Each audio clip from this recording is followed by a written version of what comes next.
Hello friends. Welcome.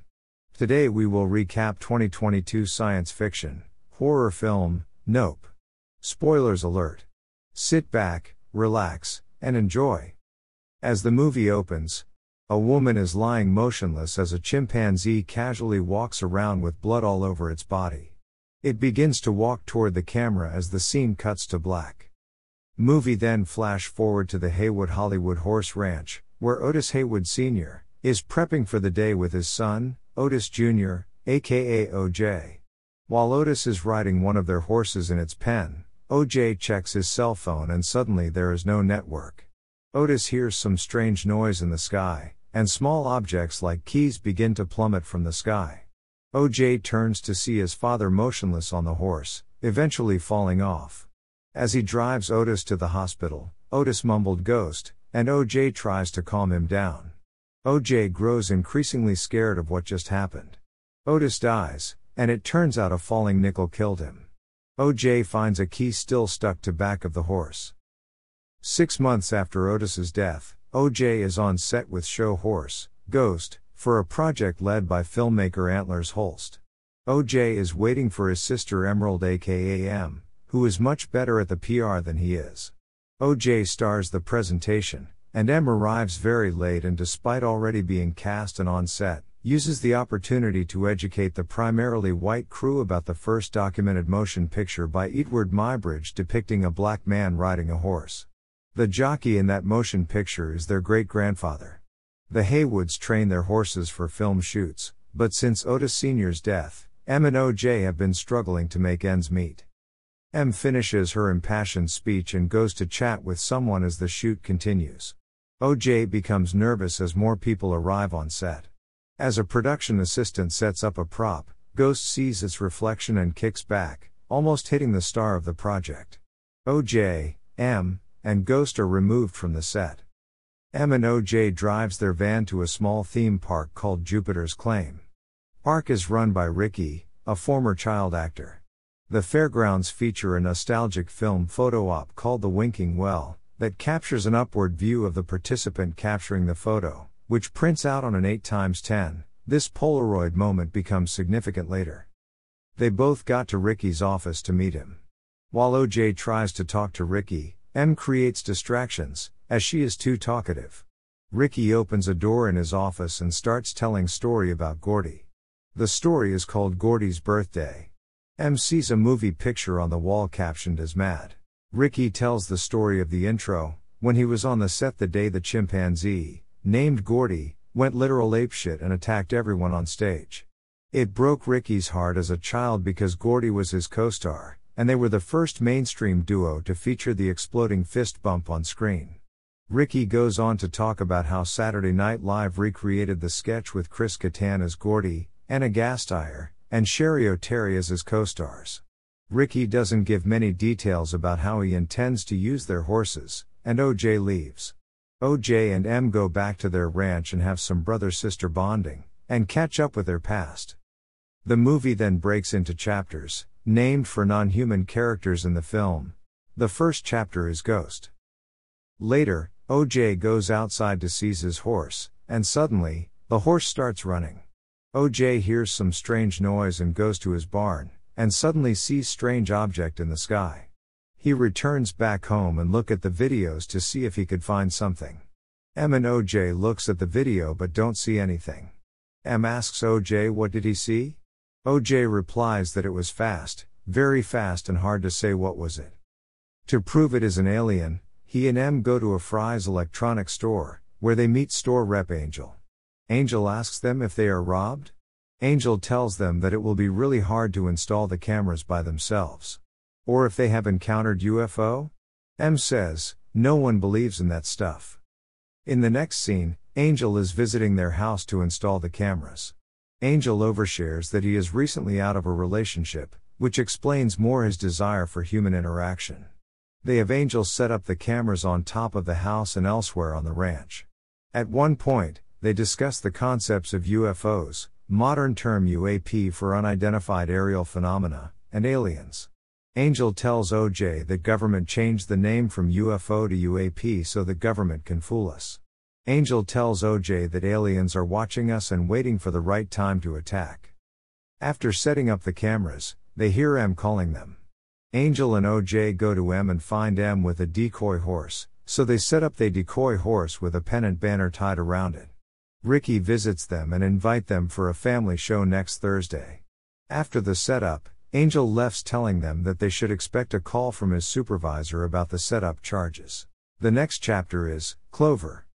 M is listening radio about some alien show while OJ is working when he hears some noise and go to check his horse. He shuts down the lights, but suddenly the lights turn on itself. He encounters a short Roswell-looking alien character. When two more show up, and one attacks him, OJ knocks it down, revealing Ricky's kids. They're to send a message not to mess with Jupiter's claim. M is watching the camera footage when she suddenly sees a strange figure on the screen, but realizing it is probably some acts of those children, she doesn't pay attention. Then, M receives a call from Angel and he informs her that there is a bug in camera A, and camera B is down. And it's the alien on the camera. Later that night, all the power goes out as OJ sees a strange object flying through the sky at the same time that some horses go missing. M is still on the call with Angel when the cell phone connection drops. She tells OJ to run and following her instruction, OJ runs and hides.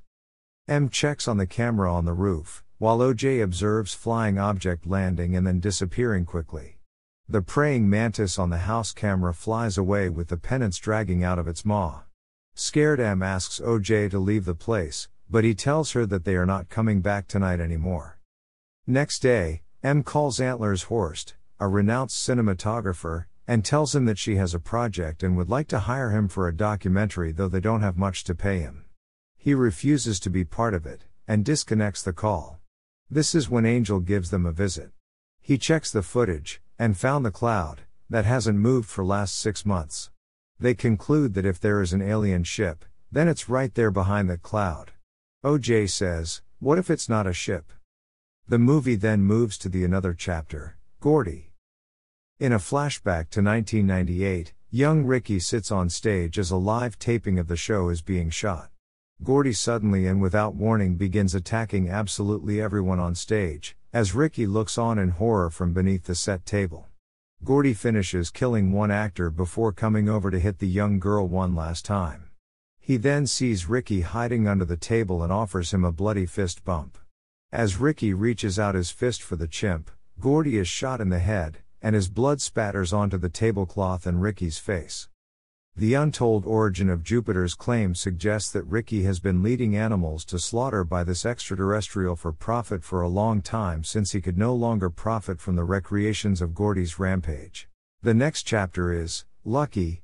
Ricky prepares for a show at Jupiter's claim featuring a horse in a glass box. For the show, Ricky explains that for the last 6 months, since Otis Sr.'s death, they have been putting on the spectacle of the horse being devoured by something. Though he doesn't specify it as an alien, this explains the Roswell costumes his kids wear and the same themed merchandise they sell. After introducing his kids and wife, Ricky calls out his first love, the woman who was attacked by Gordy, the chimp. She is sitting in the audience, her veiled face unrecognizably mangled. The strategy is to use the act to attract the alien, then sell the merchandise since it shuts down technology, preventing anyone from recording it. Ricky notices the inflatable tube men deflating early, signaling the approach. He awkwardly tells the audience that the something is early as it approaches the arena. Ricky points to Clover, but he doesn't move. With the pennants in tow, the alien begins to suck up everybody from the audience, as well as Ricky and his family. OJ arrives at the park where he can hear the music still running but the area is all deserted. OJ hesitantly approaches Clover to get it out of there. M and Angel are together when all the nasty stuff started falling from sky scaring the hell out of them. They both hide while Angel can't understand what is happening. OJ attempts to drive away, but the alien gives chase, eventually spitting out the decoy horse into the truck.